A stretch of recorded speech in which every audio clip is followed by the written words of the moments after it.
Welcome to AR tutorial. ముందుగా అందరికీ small request అండి. ఎవరైతే కొత్తగా నా వీడియోస్ చూస్తున్నారో please subscribe my channel and share my videos.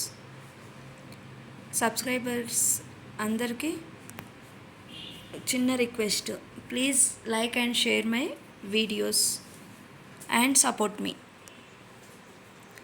Today our topic is science question and answers for TET exam. Question: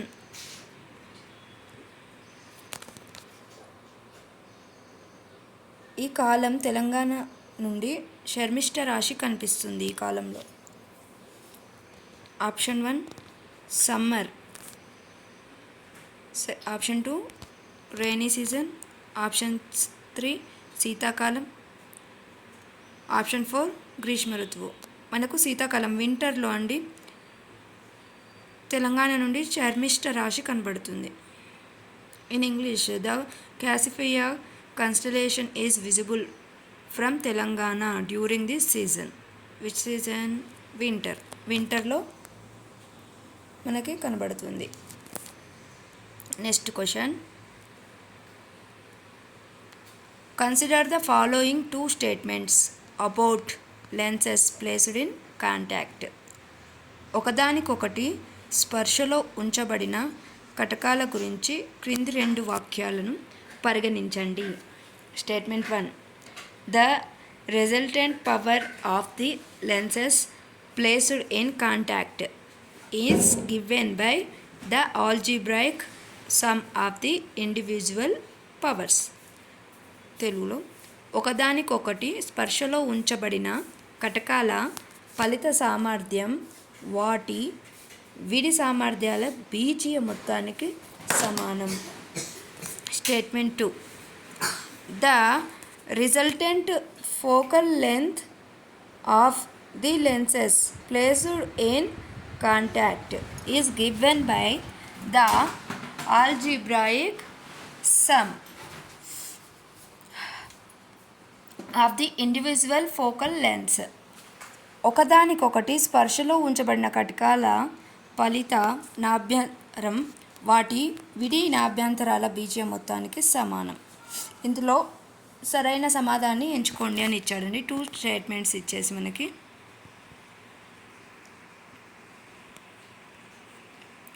statement 1 is true, statement 2 is false. ఇక్కడ first ఆప్షనే మనకు correct answer అండి. Statement 1, what is the statement? ఒకదానికొకటి స్పర్శలో ఉంచబడిన కటకాల ఫలిత సామర్థ్యం వాటి విడి సామర్థ్యాల బీజీయ మొత్తానికి సమానం. It is a right answer. Next question: Ramesh, an 8th class student, is trying to produce sound but is unable to do so. The most appropriate reason could be. 8వ తరగతి చదువుతున్న రమేష్ ధ్వనిని ఉత్పత్తి చేసేందుకు ప్రయత్నిస్తున్నాడు, కానీ చేయలేకపోతున్నాడు. కింది వాటిలో అత్యంత సముచితం కాగల కారణం. ఆప్షన్ 1: వస్తువు నీటిలో ఉంచబడింది, నీరు ధ్వని ఉత్పత్తిని నిరోధిస్తుంది. నెక్స్ట్ ఆప్షన్ 2: వస్తువు కంపించడం లేదు.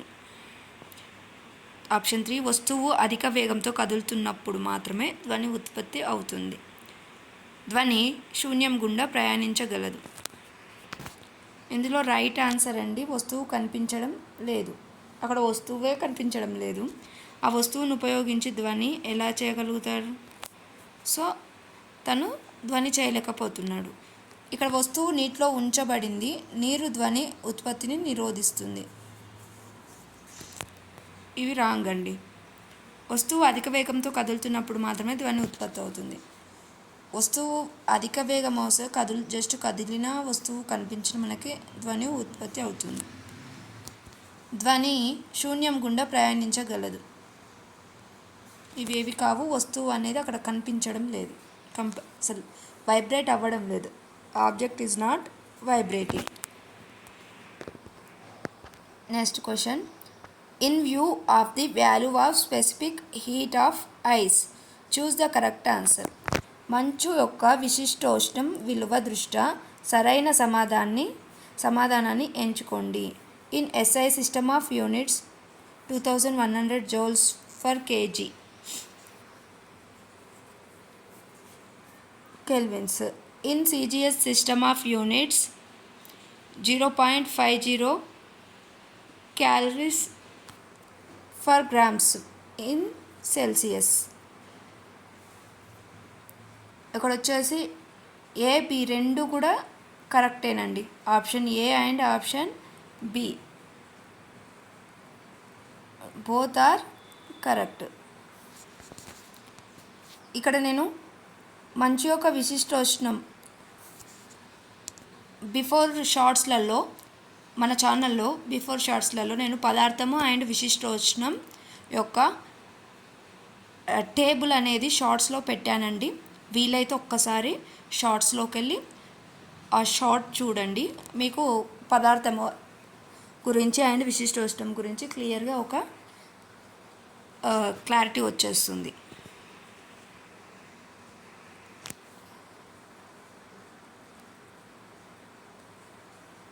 Next question. A scenario that is most likely to produce the least amount of friction. అతి తక్కువ మొత్తంలో ఘర్షణను ఉత్పత్తి చేసే అవకాశం ఉన్న సందర్భం. తక్కువ మొత్తంలో ఘర్షణను ఉత్పత్తి చేయగలగాల్సిన సందర్భం అంట. ఒకసారి చూద్దాం. A rubber tyre skidding on ice. గరుకైన కాంక్రీట్ గచ్చుపై భారీ పెట్టె జారిపోతున్నప్పుడు. ఉక్కు ఉపరితలంపై ఒక మృదువైన లోహపు బంతి దొర్లుతున్నప్పుడు. గరుకు ఉపరితలంపై స్థిరంగా ఉన్న వస్తువు కదలడం ప్రారంభించే ముందు. ఇక్కడండి రబ్బర్ టైర్ మంచు మీద జారుతున్నప్పుడు, మంచు పైన రబ్బర్ టైర్, దానికి రబ్బర్ టైర్కి మనకు అవి గ్రిప్స్ ఉంటాయి. వాటి వల్ల ఫోర్స్ అనేది ఎక్కువనే, ఘర్షణ అనేది ఎక్కువనే ఉత్పత్తి అవుతుంది, కానీ తక్కువ కాదు. గరుకైన కాంక్రీట్ గచ్చుపై భారీ పెట్టె జరుగుతున్నప్పుడు. గరుకు అయిన కాంక్రీట్ గచ్చు మనకి గరుకుగా ఉంది అంటేనే అక్కడ ఫ్రిక్షన్, మనకు గ్యాప్స్ వచ్చేస్తాయి కాబట్టి ఎక్కువనే ఉంటుంది. ఉక్కు ఉపరితలంపై ఒక మృదువైన లోహపు బంతి దొర్లుతున్నప్పుడు. మృదువైన లోహపు బంతి ఎలా ఉంటుంది? సాఫ్ట్గా ఉంటుంది.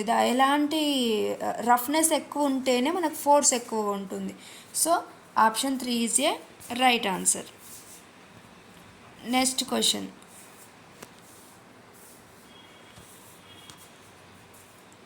Calculate the force in newtons. ఇది ప్రాబ్లమెటిక్ అండి, ఓకే తర్వాత చూద్దాం.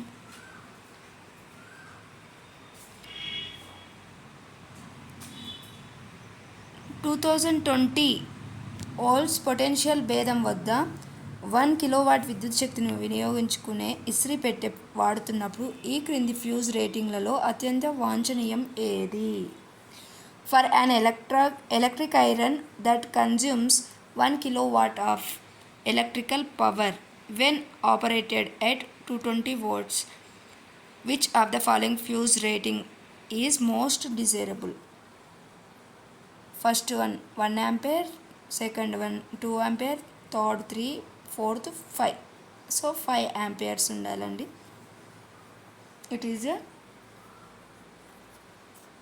correct question, correct answer.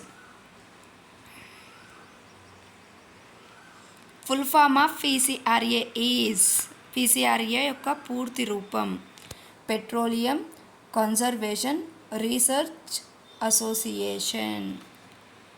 Okay, దీనిలో ఎక్కువ థింక్ చేయాల్సిన అవసరం లేదు, కన్ఫ్యూజ్ చేయడానికి అన్నీ సేమ్ ఉంటాయి. Petroleum consumable research association, pure chemistry research association, physics and chemistry royal association. ఇందులో ఎలిమినేట్ చేయడానికైనా ఒక చూడండి, అసలు అన్నీ సేమ్ లెటర్స్తోనే మ్యాచ్ అవుతున్నాయి. ఇది పక్కాగా తెలిస్తేనే మనము క్వశ్చన్ చేయగలుగుతాము. So petroleum conservation research association PCRA. ఇలాంటి ఫుల్ ఫామ్స్ ఇంకా మరికొన్ని ఉన్నాయి, అవి నేర్చుకోండి.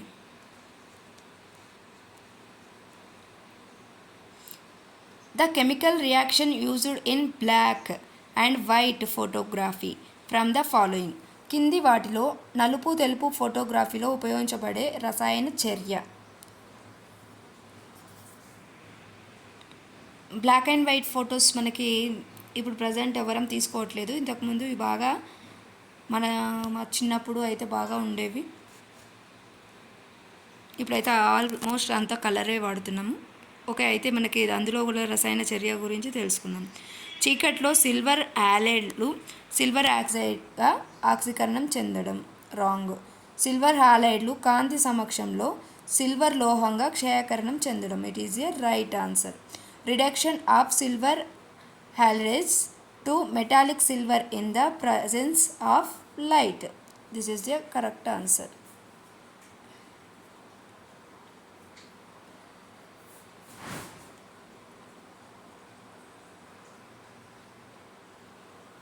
నెక్స్ట్ మళ్ళీ ఒకసారి చూడండి, వెరీ వెరీ ఇంపార్టెంట్ అండి ఇలాంటివి.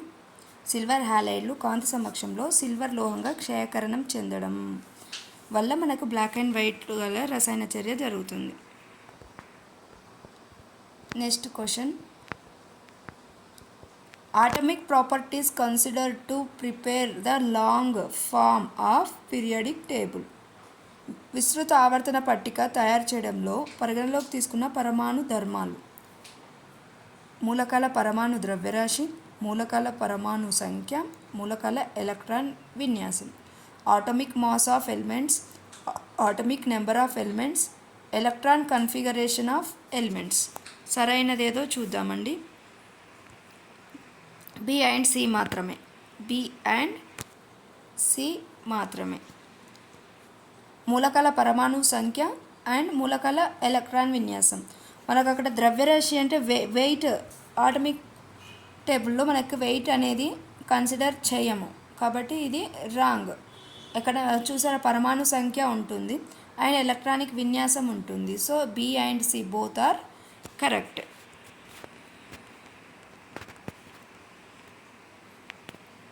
Next, among the following identify the ores which is or correctly matched with chemical formula and choose the correct answer. కింది వాటిలో వాటి రసాయన ఫార్ములాలతో సరిగ్గా జతపరిచిన ధాతువులను గుర్తించి సరైన సమాధానాన్ని ఎంచుకోండి. రసాయన ఫార్ములాకు తగిన ధాతువులను మనకు చూడాలి.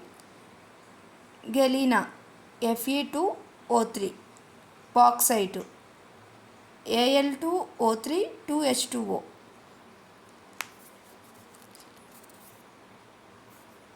చాల్కోఫెరైట్ ZnS, chromite CuFeS2.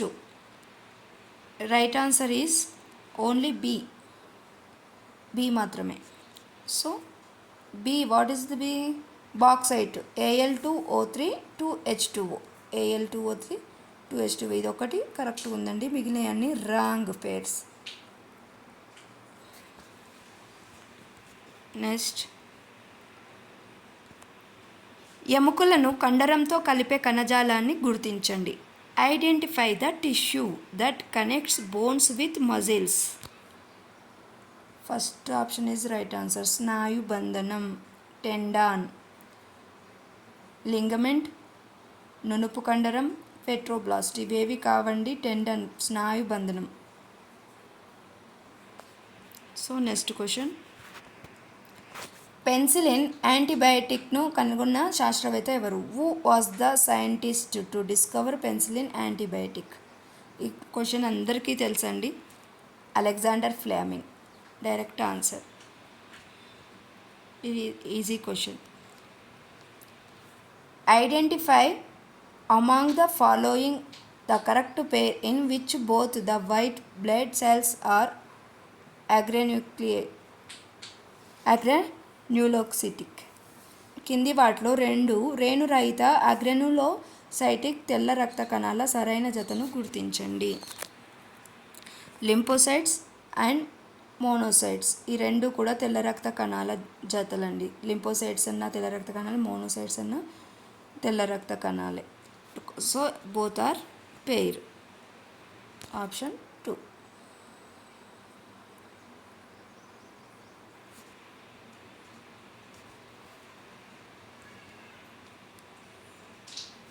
Identify the protozoan from the following. కింది వాటిలో ప్రోటోజోవన్ను గుర్తించండి.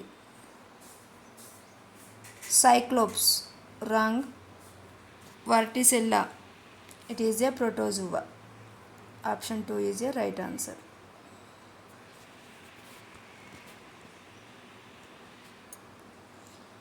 Which of the following stores food materials in the stem. కింది వాటిలో ఏది కాండంలో ఆహార పదార్థాలను నిల్వ చేస్తుంది. క్యారెట్ అండి, ఇది వచ్చేసి రూట్. క్యారెట్ వచ్చేసి రూట్, సో ఇది కాదు. చిలగడ దుంప స్వీట్ పొటాటో కూడా రూటే అండి, సో ఇది కాదు. రాడిష్ ఇది కూడా రూటే కాబట్టి కాదు. వెల్లుల్లి is a stem. It is a right answer. Next question. Identify the parasitic plant from the following. కింది వానిలో పరాన్న జీవ మొక్కను గుర్తించండి. Cuscuta it is a right answer.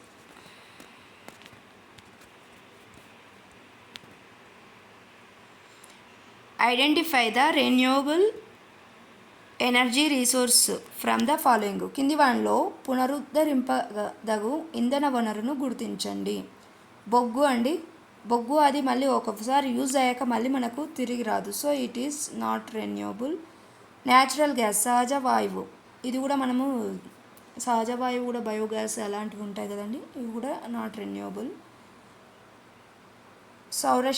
సౌరశక్తి is a renewable and it is a పునరుద్ధరింపదగిన ఇంధనం అండి. డైలీ సన్ నుంచి మనకు ఎంత కావాలంటే అంత సోలార్ పవర్ వస్తుంది. ప్రజెంట్ అంతా సోలార్ బాగా యూజ్ చేస్తున్నారు. సోలార్ పవర్ వాడుతున్నాము, సోలార్ ఎనర్జీ యూజ్ చేసి సోలార్ బైక్స్ అవన్నీ కూడా అవైలబుల్లో తేవడానికి కూడా ట్రై చేస్తున్నాము. ఇది ఎంత యూజ్ చేసినా మనకు తగ్గేది కాదు, మనం ఎంతైనా యూజ్ చేసుకోవచ్చు అండ్ ఎప్పటికీ ఉంటుంది. డైలీ మనకు రెన్యూబుల్ అవుతూనే ఉంటుంది. మినరల్స్ ఖనిజాలు ఇవి కాదు, సో సౌరశక్తి is a right answer. Which of the following hormone is not secreted by pituitary gland. కింది వాటిలో పిట్యూటరీ గ్రంథి ద్వారా స్రవింపబడని హార్మోన్ ఏది? స్రవింపబడని హార్మోన్ ఏది అని ఇచ్చాడు ఇక్కడ. Growth hormone, progesterone, follicle stimulating hormone, luteinising hormone. ఇక్కడ స్రవింపబడని అని ఇచ్చాడు అంటే ప్రొజెస్టెరాన్ అనేది మనకి పిట్యూటరీ గ్రంథి నుంచి స్రవింపబడదండి. కానీ మరి మిగిలిన ఈ 3 వచ్చేసి మనకు స్రవింపబడతాయి, అంటే పిట్యూటరీ గ్రంథి నుంచి వస్తాయి. పెరుగుదల hormone, growth hormone, follicle stimulating hormone and luteinising hormone. ఈ 3 కూడా మనకి పిట్యూటరీ నుంచి స్రవింపబడతాయి. ఇది చూసుకోవాల్సిన question. Which of the following disease is not caused by bacteria. కింది వాటిలో బ్యాక్టీరియా వల్ల సంక్రమించని వ్యాధి ఏది? టైఫాయిడ్ అనేది బ్యాక్టీరియా వల్ల కాదు, ఇక్కడ బ్యాక్టీరియా వల్లనే వచ్చేస్తుందండి టైఫాయిడ్ ఆల్మోస్ట్ కలుషిత వాటరు అండ్ మనకి ఈగలు అటు ఇటు కలుషితమైన ఫుడ్ తినడం వల్ల, ఈగలు వాలడం వల్ల, ఆ ఈగలు వాలిన ఫుడ్ తినడం వల్ల టైఫాయిడ్ వచ్చేస్తుంది. అండ్ కలుషిత నీరు, పొల్యూట్ అయిన నీరు తాగడం వల్ల. డిప్తీరియా ఇది కూడా అండి కలుషితమైన వాటర్ తాగడం వల్ల, ఫుడ్ వల్లనే వచ్చేస్తుంది. క్షయ కూడా. మలేరియా మనకు ఎలాగొచ్చేస్తుందండి? దోమలు బాగా ఉంటే దోమల వల్ల వచ్చేస్తుంది, సో ఇది బ్యాక్టీరియా కాదు. మలేరియా బ్యాక్టీరియా నుంచి స్ప్రెడ్ అవ్వదు. Identify the part of cell that is present in both eukaryotic and prokaryotic cells from the following. కింది వాటిలో కేంద్రక పూర్వ యూకారియోటిక్ అండ్ ప్రొకారియోటిక్ కణాలలో ఉండే కణభాగాన్ని గుర్తించండి. నిజకేంద్రక మరియు కేంద్రక పూర్వ కణాలలో రెండిట్లో ఉండే కణభాగం. అంతర్జీవ ద్రవజాలం ఉండదు, మైటోకాండ్రియన్ ఉండదు, కేంద్రకం అనేది ఉండదు. ప్లాస్మా పొర రెండిట్లో ఉంటుందండి. ప్లాస్మా పొర కేంద్రక కణజాలం ఉంటుంది అండ్ నిజ కేంద్రక కణజాలం కేంద్రక పొర రెండిట్లో ఉంటుంది. నెక్స్ట్ క్వశ్చన్, కింది వాటిలో 2 శైవలాలున్న సరైన జతను గుర్తించండి. Identify among the following the correct pair in which both are algae. Spirulina, Oedogonium, both are, it is a pair. Next question, identify the endemic animal from the following. కింది వాటిలో endemic స్థానిక జంతువును గుర్తించండి. సింహం ఫారెస్ట్లో ఉంటుంది, అడవి పిల్లి ఫారెస్ట్లో ఉంటుంది, ఖడ్గమృగం ఫారెస్ట్లోనే ఉంటుంది. కంగారో ఈజ్ ఏ స్థానికమైన ఎనిమల్ అండి. Kangaroo is a right answer. Next question, which of the following is a key characteristic of project method. కింది వాటిలో ప్రాజెక్ట్ పద్ధతి యొక్క ముఖ్య లక్షణం ఏది? ప్రాజెక్టు పద్ధతి ఎలా ఉంది? ప్రాజెక్టు ఇచ్చేస్తే మనకు ప్రాజెక్టు ద్వారా మనం టీమ్స్ లాగా ఇవ్వచ్చు. అలా ఇవ్వడం వల్ల ఏమవుతుంది? ఉపాధ్యాయ కేంద్రీకృత బోధన. ప్రాజెక్టులో ఉపాధ్యాయుడు ఉండడు కదా, స్టూడెంట్స్కి ఇస్తాం కాబట్టి ఇది కాదు. సాంప్రదాయ మదింపులు అసలు మదింపులు ప్రాజెక్టు కాదు. నెక్స్ట్, సహభాగిత అభ్యాసనం, collaborative learning is a right answer. బట్టి అభ్యాసనం ఉంటే ప్రాజెక్ట్ చేయలేము. So option 3 is a right answer అండి. Next question, keeping in view of learning indicators read the following statements and choose the correct statements. అభ్యాసన సూచికలను దృష్టిలో ఉంచుకొని కింది వాక్యాలను చదివి సరైన వాక్యాలను ఎంచుకోండి. Learning indicators are used to determine students learning by collecting, analysing and interpreting evidence. అభ్యాసన సూచికలను విద్యార్థుల అభ్యాసనను నిర్ణయించడానికి సాక్ష్యాల సేకరణ, విశ్లేషణ మరియు వ్యాఖ్యానం కొరకు ఉపయోగిస్తారు. Statement 2, learning indicators are used to provide feedback to children on their performance. అభ్యాసన సూచికలను పిల్లలకు వారి ప్రదర్శనపై పరిపుష్టినివ్వడానికి ఉపయోగిస్తారు. Option 1 and option 2 both are right answers అండి. ఎందుకంటే ఇక్కడ అభ్యాసన సూచికలను విద్యార్థుల అభ్యాసం నిర్ణయించడానికి సాక్ష్యాల సేకరణ, విశ్లేషణ, వ్యాకరణం కొరకు ఉపయోగిస్తాం. వాళ్ళ అభ్యాసాన్ని నిర్ణయించుకోవాలి కదా, వాళ్ళు ఎలా చేస్తారు ఏంటి అనేది మనము సాక్ష్యాల్లో సేకరించి విశ్లేషణ చేస్తేనే, అనలైజ్ చేసి వ్యాఖ్యానం చేస్తేనే కదా మనకు తెలిసేది. నెక్స్ట్, వారి ప్రదర్శనపై పరిపుష్టిని ఇవ్వడానికి ఉపయోగిస్తాము. అంటే వాళ్ళు ఎలా చేశారు ఏంటి అనేది వాటిని చూపిస్తే వాళ్ళకు దానిపైన ఒక ఫీడ్బ్యాక్ అనేది వస్తుంది. So both are same, correct.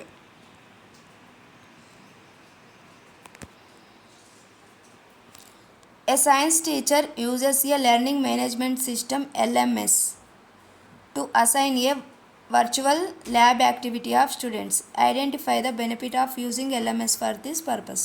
Virtual lab యాక్టివిటీని విద్యార్థులకు కేటాయించడానికి ఒక సైన్స్ టీచర్ లెర్నింగ్ మేనేజ్మెంట్ సిస్టమ్ని ఉపయోగిస్తాడు. ఇక్కడ ఎల్ఎంఎస్ని ఉపయోగించడం యొక్క ప్రయోజనం ఏంటి? ఇది విద్యార్థి ఇంటరాక్షన్ను పరిమితం చేస్తుంది. విద్యార్థి ఇంటరాక్షన్ పరిమితం చేయదు. నెక్స్ట్, ఇది తక్షణ పరిపుష్టికి మరియు మదింపుకు అవకాశం ఇస్తుంది. Yes, it is a right answer.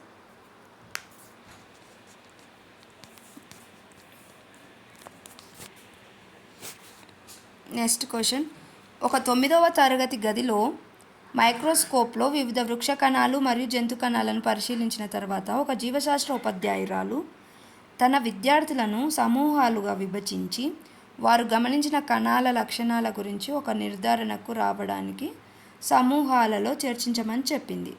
ఆ తర్వాత క్లాస్ మొత్తం ముందు తమ అభిప్రాయాలను తెలియజేయాలని కూడా ఆమెకు వారికి చెప్పింది. ఇక్కడ అభ్యాసకులు NCF 2005లో ఇచ్చిన ఈ నిర్మాణాత్మక అభ్యాసన పరిస్థితుల ప్రక్రియలో నిమగ్నమవుతున్నారు. పరిశీలించడం, బహుళ వ్యాఖ్యానాలు చేయడం, సంజ్ఞానాత్మక శిక్షణ, విశ్లేషణ. ఇక్కడండి పరిశీలించిన తర్వాత ఇక్కడ ఏమంటారు, మైక్రోస్కోప్ నుంచి జంతు కణాలను పరిశీలించిన తర్వాత, కాబట్టి పరిశీలించడం కాదు. సంజ్ఞానాత్మక శిక్షణ. ఇక్కడ సంజ్ఞానాత్మక అక్కడ ఏం సింబల్ ఏం అవి లేవు. విశ్లేషణ అనలైజ్ కాదు. ఇక్కడ మల్టిపుల్ ఇంటర్ప్రిటేషన్. ఒకరి నుంచి ఒకరు వాళ్ళు మాట్లాడుకొని వాళ్ళ గురించి డిసైడ్ అయ్యి మొత్తం క్లాస్లో మనకు అందరి ముందు చెప్పమంది కాబట్టి బహుళ వ్యాఖ్యానాలు చేయడం is the right answer. Next, identify the basic process skill from the following. కింది వాటిలో ప్రాథమిక ప్రక్రియ నైపుణ్యాన్ని గుర్తించండి. ప్రాథమిక ప్రక్రియ నైపుణ్యం పరికల్పన చేయడం, ప్రయోగాలు చేయడం, చరరాశులను కనుగొనడం. ఇక్కడ ఫస్ట్ అబ్జర్వ్ చేయడం అనేది ప్రాథమిక నైపుణ్యం అండి. So it is the correct answer. Next, identify the incorrect statement with regard to the assessment of learning of the children with special educational needs. ప్రత్యేక విద్యా అవసరాలు ఉన్న పిల్లల అభ్యాసన మదింపుకు సంబంధించి సరికాని ప్రకటనను గుర్తించండి. ఈ విద్యార్థులను వ్యక్తిగతంగా మదింపు చేయడానికి తల్లిదండ్రులు, విద్యార్థులు మరియు నిపుణులతో చర్చించిన తర్వాత ఒక బృందాన్ని ఏర్పాటు చేయాలి. విద్యార్థుల వ్యక్తిగతం మదింపు చేయడానికి తల్లిదండ్రులు, విద్యార్థులు, నిపుణులతో చర్చించాల్సిన అవసరం లేదు. నెక్స్ట్, ఈ విద్యార్థుల అభ్యాసన మదింపులో వారి వ్యక్తిగత ప్రొఫైల్, వ్యక్తిగత విద్యా కార్యక్రమం కూడా పరిగణించబడాలి. So it is a wrong. ఈ విద్యార్థుల పూర్వ నిష్పాదనలు కూడా పరిగణించాలి. నో. నెక్స్ట్, వీరి అభ్యాసన మదింపులో పునర్మూల్యాంకనానికి అవకాశం కల్పించకూడదు. ఈ పునర్మూల్యాంకనం రీఎవాల్యుయేషన్ అనేది ప్రొవైడ్ చేయొద్దు. ఇవి సరికానిది. ఇవే అది ఫోర్త్ వన్ సరికాని ఆన్సర్ ఆప్షన్ కాబట్టి ఇవి కాకుండా 1, 2, 3 అనేది సరైనవిగా చెప్పుకోవచ్చు మనము స్పెషల్ చిల్డ్రన్ గురించి.